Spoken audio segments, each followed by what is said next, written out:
최근 전 세계 금융시장의 거물들이 XRP 상장 지수 펀드를 향해 움직이고 있다는 소식 알고 계셨나요? 이탈리아 최대 은행 중 하나인 인텐사 쌍파우르가 XRP 상장 지수 펀드를 2,600만 달러나 보유하고 있다는 공시가 나왔습니다.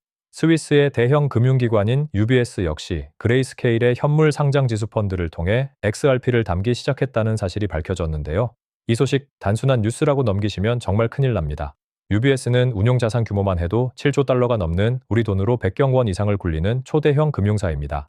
이런 거대 자본이 XRP에 직접적으로 투자하고 있다는 건 단순한 추세가 아니라 금융 시스템의 근본적인 변화를 예고하는 강력한 신호라는 거죠. 특히 기존에는 비트코인 상장 지수 펀드에만 집중했던 UBS가 이제 XRP까지 포트폴리오에 포함했다는 점에서 XRP가 제도권 금융에 깊숙이 편입되고 있다는 소름 돋는 부분이 있습니다. 월가 금융 거물 시타델 또한 XRP 현물 상장 지수 펀드 관련해서 약 170만 달러 규모의 지분을 소유하고 리플 상장 지수 펀드를 사들이고 있다는 점은 거대 기관들의 XRP에 대한 신뢰가 얼마나 두터운지를 명확히 보여주고 있습니다. 지금 이 흐름을 제대로 읽지 못하면 앞으로 다가올 큰 기회를 놓칠 수도 있습니다. 자, 이런 대형 기관들의 움직임 뒤에는 리플사가 오랜 시간 공들여 구축해온 견고한 기반이 있습니다. 리플마켓과 스탠다드 커스터디를 통해 수많은 라이선스를 취득하며 법적, 제도적 안정성을 확보해왔다는 거죠. 특히 중요한 점은 RLUSD에 대한 파산격리 기능뿐만 아니라 리플 페이먼트라고 불리는 송금 라이선스를 미국의 거의 전역에서 승인받았다는 사실입니다. 이건 단순히 돈을 주고받는 기술을 넘어 미국 내에서 합법적으로 송금 서비스를 제공할 수 있는 자격을 갖췄다는 것을 의미합니다. 다시 말해, 금융기관들이 XRP를 활용한 결제 시스템을 도입할 때 발생할 수 있는 법적 리스크를 최소화하고 안정적인 운영을 보장받을 수 있는 환경이 이미 마련되어 있다는 뜻이죠. 이런 제도적 기반이 없었다면 UBS 같은 대형 은행이 섣불리 XRP 상장 지수 펀드를 포트폴리오에 넣는 일은 불가능했을 겁니다. 소름 돋는 부분은 리플사가 이 모든 인프라를 조용히 그러나 매우 치밀하게 준비해왔다는 사실입니다. 이런 준비는 앞으로 더 많은 글로벌 금융기관들이 XRP를 자신들의 핵심 사업 영역으로 끌어들이는 결정적인 요인이 될 거라고 확신합니다. 국내 시장에서도 XRP 생태계는 빠르게 확장되고 있습니다. 그 중심에는 우리은행과 손잡은 비덱스 수탁 회사가 있습니다. 비덱스는 단순히 암호화폐 수탁을 넘어 디지털 금융 플랫폼으로 진화하고 있는데요. 사실 이 비덱스의 든든한 뒷배는 우리은행입니다. 2024년 연말부터 우리은행이 비덱스에 막대한 지분 투자를 단행했거든요. 그래서 비덱스 뒤에는 우리은행이라는 거대 금융기관이 숨겨져 있다 볼 수 있습니다. 우리은행과 비덱스 대표들이 직접 만나 암호화폐 수탁 자산 시장에 함께 진출할 것을 MOU까지 체결한 바 있습니다. 이렇듯 국내 전통 금융권이 암호화폐 시장에 본격적으로 뛰어들고 그 핵심 파트너로 비덱스를 선택했다는 것은 우리 시장의 성숙도를 보여주는 지표이기도 합니다. 핵심만 간단히 말해서 국내 금융 시스템에 XRP 기반의 혁신이 서서히 자리 잡고 있다는 의미라는 거죠. 과거 리플사의 최고 기술 책임자가 한국에 와서 국내 주요 은행들과의 협업을 기대하며 여러 금융기관의 관계자들과 회동했던 이력을 상기해보면 비덱스의 이러한 움직임은 우연이 아니라는 것을 알 수 있습니다. 비덱스는 이러한 디지털 금융 플랫폼으로의 도약을 위해 원화 스테이블 코인인 KRW1의 발행 준비를 완전히 끝내고 인프라 구축까지 완료했습니다.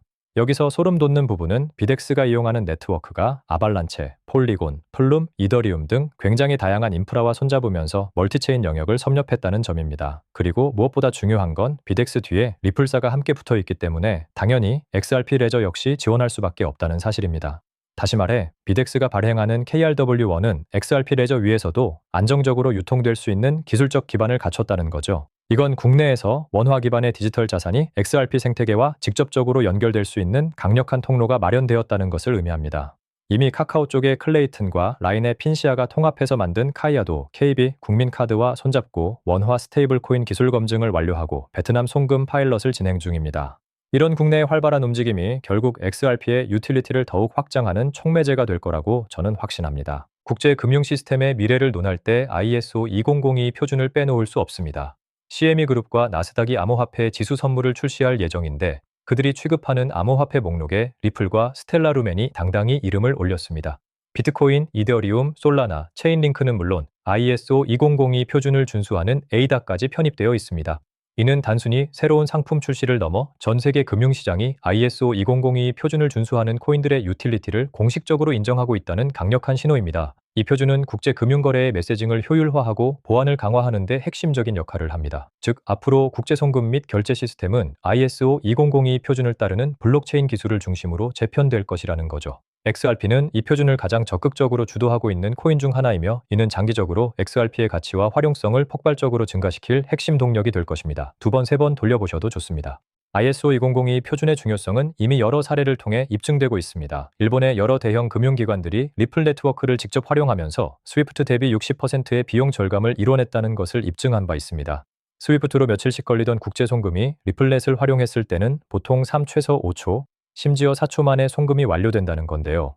이건 단순한 시간 단축을 넘어 실시간 정산과 거의 제로에 가까운 수수료로 국제거래의 패러다임을 바꾸는 혁신입니다. 특히 일본과 동남아시아 송금망에서 리플렛이 활용되는 메시징 정산이 활발히 이루어지고 있다는 점은 XRP의 실제적인 활용 가치를 극명하게 보여줍니다. 자, 이 데이터가 의미하는 게 뭘까요? 바로 전통 금융기관들이 비용 절감과 효율성 증대를 위해 블록체인 기술, 특히 XRP 기반의 솔루션을 적극적으로 도입하고 있다는 명확한 증거입니다. 이것이 바로 우리가 XRP에 집중해야 하는 이유 중 하나입니다.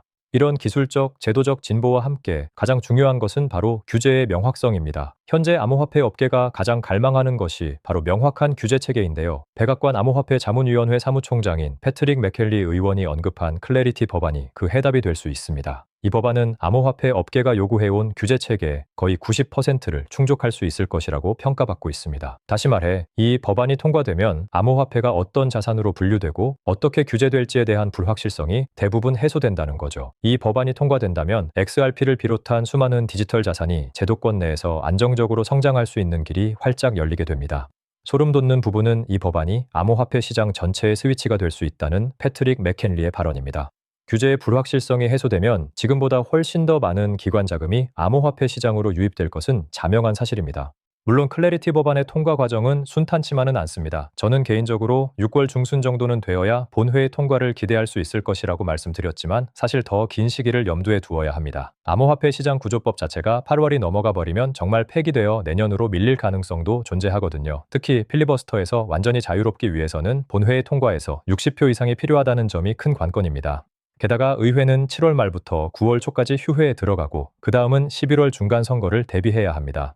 따라서 사실상 7월까지는 이 시장 구조 법안이 완전히 통과되는 타임라인으로 지켜봐야 한다는 점을 기억해야 합니다. 백악관 쪽에서는 250주년 독립 기념일을 하나의 타임라인으로 설정하고 있다고 하는데요. 지금으로부터 약 한 달 반 정도 남은 시점입니다. 이 시기 안에 법안이 통과된다면 암호화폐 시장에 엄청난 긍정적 파급 효과를 가져올 겁니다. 현재 암호화폐 시장은 여전히 극단적 공포 구간에 머물러 있습니다.